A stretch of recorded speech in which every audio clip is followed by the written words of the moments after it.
प्राप्त जानकारी जो सोर्सेज के अनुसार निकल रही है, भारतीय सेना को एक बड़ी सफलता प्राप्त हुई है और बड़ी सफलता है ऑपरेशन महादेव के माध्यम से पहलगाम में हुए आतंकी हमले के जिम्मेदार जो आतंकी थे उन्हें मार गिराए जाने की सूचना आ रही है। लंबे समय से जब से यह हमला हुआ उसके बाद से लगातार इन आतंकियों की तलाश जारी थी और इन आतंकियों की तलाश के लिए तमाम तरह के प्रयास किए जा रहे थे। तमाम तरह के प्रयासों में फिलहाल ऑपरेशन महादेव शुरू हुआ, जिसके तहत 3 आतंकियों को श्रीनगर के अंदर मारा जा चुका है। प्राप्त जानकारियां इस तरह से मीडिया के ऊपर तैर रही हैं और इन जानकारियों में सोर्सेज के हवाले से कहा जा रहा है। कुछ जगह पर सोर्सेज अपने आप को कंफर्म कर रहे हैं और कई जगह पर न्यूज अपने आप में सोर्सेज लिख रही हैं कि यहां पर जो आतंकी सुलेमान शाह, उसके मारे जाने की खबर आ रही है।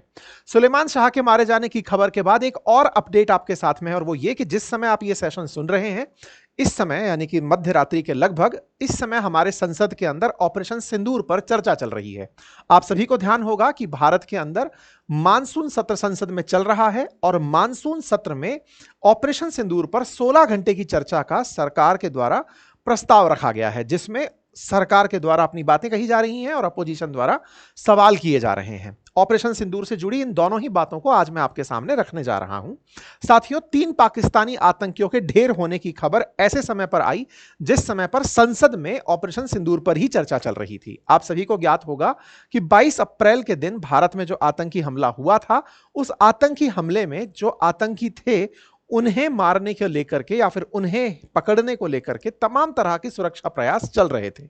लेकिन आज सुबह जब ऑपरेशन महादेव का अपडेट चिनार कॉर्प्स के द्वारा आया, उसी समय यह सुगबुगाहट लगना शुरू हो गई थी कि कुछ बड़ा अचीवमेंट होने जा रहा है। आज कोइंसिडेंस ही है कि सावन का सोमवार है और सोमवार महादेव और ऑपरेशन महादेव, ये कुछ इस तरह का संयोग है कि इस नाम से 3 पाकिस्तानी आतंकियों के ढेर होने की खबर आती है। न्यूज एजेंसी पीटीआई के अनुसार तो सेना के अधिकारियों ने इसकी पुष्टि कर दी है कि इसमें मारा गया आतंकी हासिम मूसा ही था। इसके अलावा जो अन्य आतंकियों की पहचान की गई है उनमें से एक आतंकी जो सोनमर्ग में सुरंग प्रोजेक्ट पर हमला हुआ था उसमें से शामिल हुआ आतंकी बताया जा रहा है। आतंकियों के पास अमेरिकी M4 carbene, AK-47, 17 rifles, grenade, ये कुछ संदिग्ध सामान मिले हैं और ऑपरेशन सेना जो है वो संभवतः कल इस विषय के ऊपर और विस्तार से जानकारी दे देगी। सुबह 11 बजे जब सेना के द्वारा यह जानकारी दी गई थी कि लिडवास में कोई सर्च ऑपरेशन चल रहा है, उसके बाद फायरिंग की आवाजें सुनाई दी और ये तस्वीरें निकल कर आई जो हमने आपके लिए ब्लर कर दी हैं। आज सुबह जब सोशल मीडिया पर इस तरह की सुगबुगाहट तेज हुई तो चिनार कॉर्प्स जो इंडियन आर्मी की वो शाखा है जो कि ये कॉर्प्स 15 है, जिसके अंतर्गत कहा जाता है कि भारतीय सेना का ये वो भाग है जो श्रीनगर में है और ये कश्मीर घाटी के अंदर जितने भी मिलिट्री ऑपरेशंस अभी तक हुए हैं उन सभी के अंदर पार्टिसिपेट की है। कहा जा रहा है कि इनको लिडवास क्षेत्र के अंदर कुछ ऐसे सुराग मिले हैं कि वहां पर आतंकी हैं।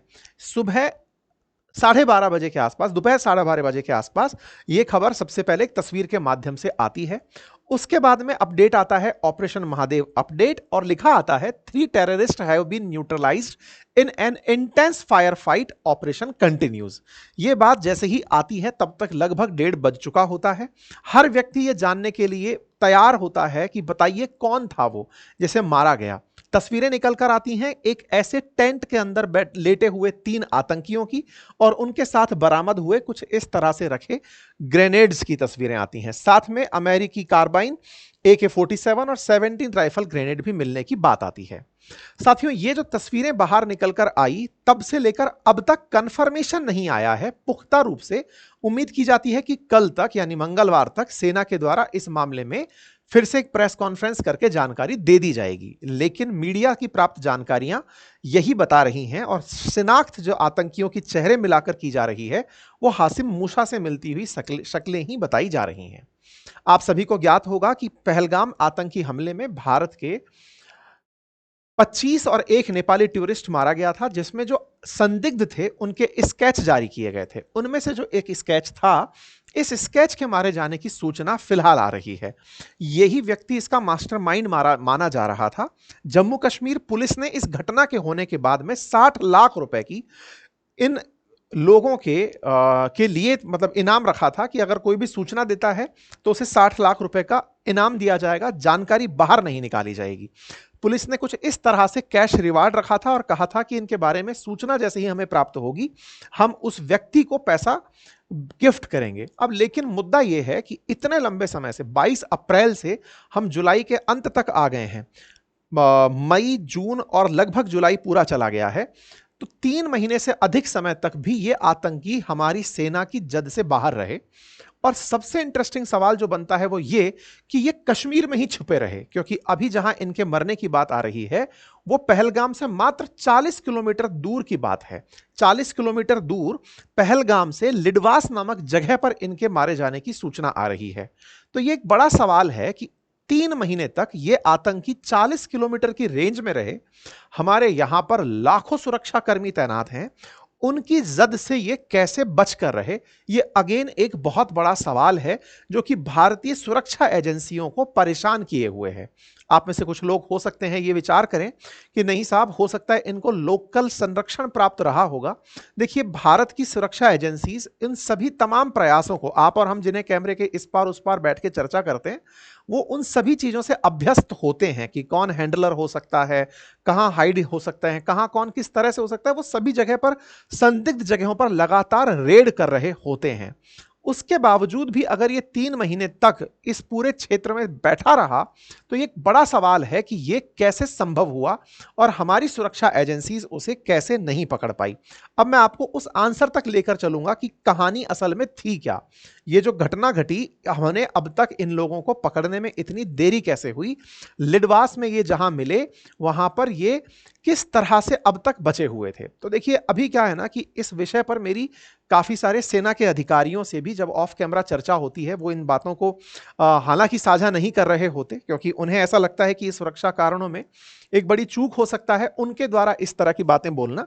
लेकिन एक बहुत बड़ी जानकारी इन दिनों सरफेस पर आई और वो ये थी कि इन आतंकियों ने चाइनीज सैटेलाइट फोन का इस्तेमाल किया था। देखिए, आप में से बहुत सारे लोगों ने जितनी भी प्रकार की सुरक्षा गतिविधियां देखी हों, उनमें एक बहुत कॉमन ऑब्जर्वेशन देखा होगा कि ये ट्रैक किया जाता है कि आपने कहां से फोन यूज किया, और फोन का रीच पता लगाना बड़ा आसान होता है। मतलब कि आप जिस भी रेंज में है वहां के टावर से आपके फोन को लोकेट किया जा सकता है। आतंकियों ने इससे बचते बचते सैटेलाइट फोन यूज करना शुरू किया, यह भी धीरे धीरे पकड़ में आने लगा था। सैटेलाइट फोन्स को भी हम लोग रीच कर लेते थे कि हाँ, इस तरफ से सैटेलाइट रेंजेस आई हैं।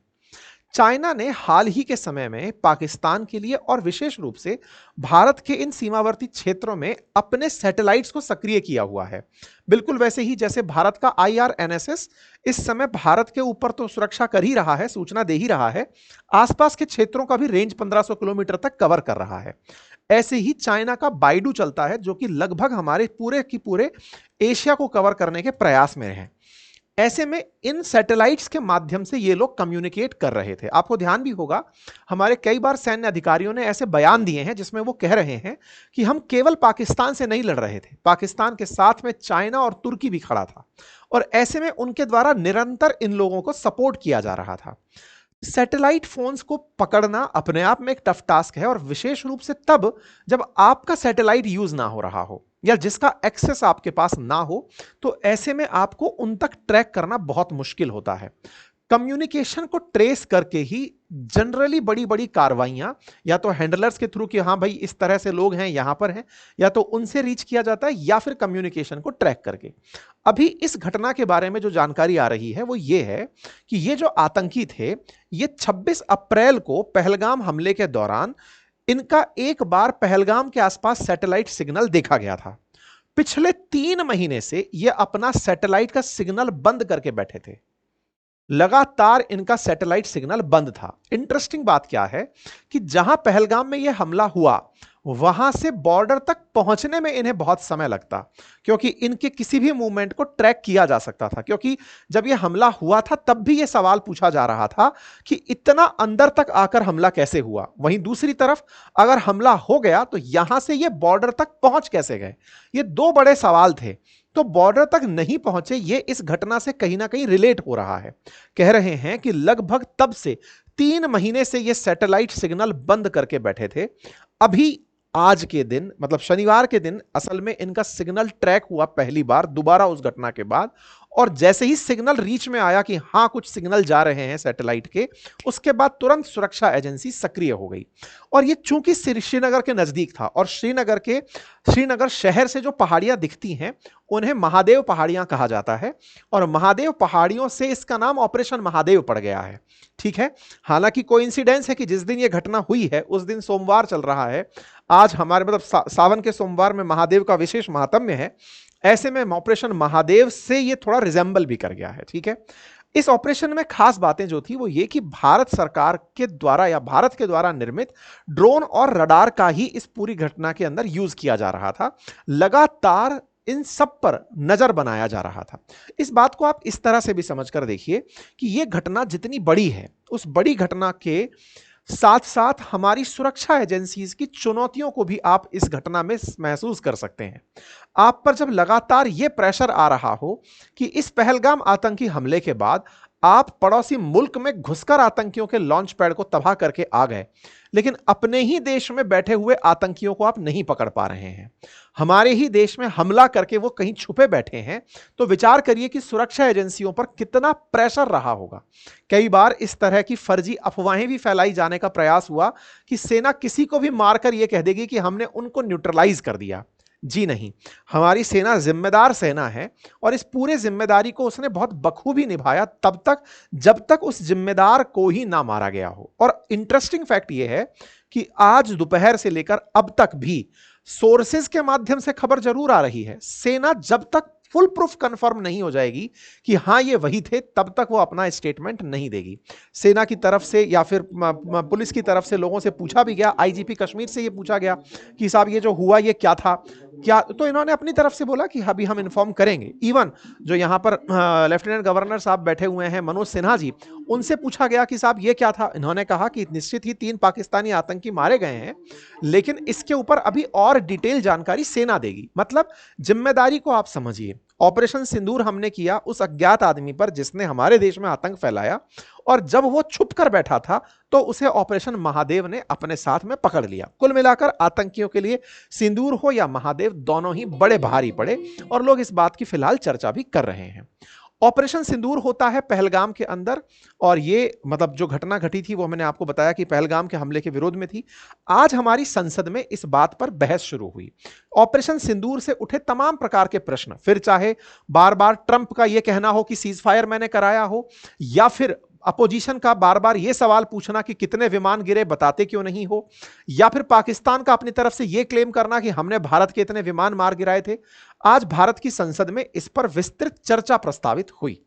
यहां पर एक बहुत ही इंपॉर्टेंट तथ्य आप लोगों को यह जानना जरूरी है कि लगातार इस घटना से पूर्व जब ऑपरेशन सिंदूर हुआ और आज का जो ये दिन मतलब संसद में शुरू हुआ, इस बीच में लगातार यह मांग उठाई जाती रही थी कि कब सरकार ऑपरेशन सिंदूर पर बोलेगी। फाइनली बिजनेस एडवाइजरी कमेटी द्वारा तय हुआ कि आज के दिन हम ऑपरेशन सिंदूर पर जितने भी प्रकार के प्रश्न हैं सबका जवाब देंगे, और यह प्रश्न ऐसी जगह पर जवाब दिया जा रहा था, मानसून सत्र है, संसद के अंदर जवाब दिया जा रहा है, तो आप इन जवाबों को बहुत ही क्रेडिबल मान सकते हैं, क्योंकि यहां पर कोई भी आप तथ्यात्मक त्रुटि वाला जवाब नहीं दे सकते। ऐसे में राजनाथ सिंह जी के द्वारा संसदन को संबोधित करना शुरू हुआ, अपनी तरफ से बताना शुरू हुआ। किरण रिजिजू जी जो संसदीय कार्य मंत्री हैं, उन्होंने अपनी तरफ से कहा कि भाई हम सब लोग मिलकर के तय किए कि हम लोग इस पर चर्चा करेंगे, अब हम इस पर चर्चा शुरू करते हैं। हालांकि इसके शुरू होने से, कार्यवाही के शुरू होने से जस्ट शुरू होते ही थोड़े दिन के लिए संसद प्रभावित रही, क्योंकि बिहार का जो SIR वाला जो मामला है वो मामला काफी हाईलाइटेड रहा, लेकिन उसके बाद में फिर इस विषय पर चर्चा शुरू हुई। विपक्ष की तरफ से इस बीच में कई बार ऐसे मौके आए जब पर टोका टाकी हुई, जहां पर सवाल पूछे गए।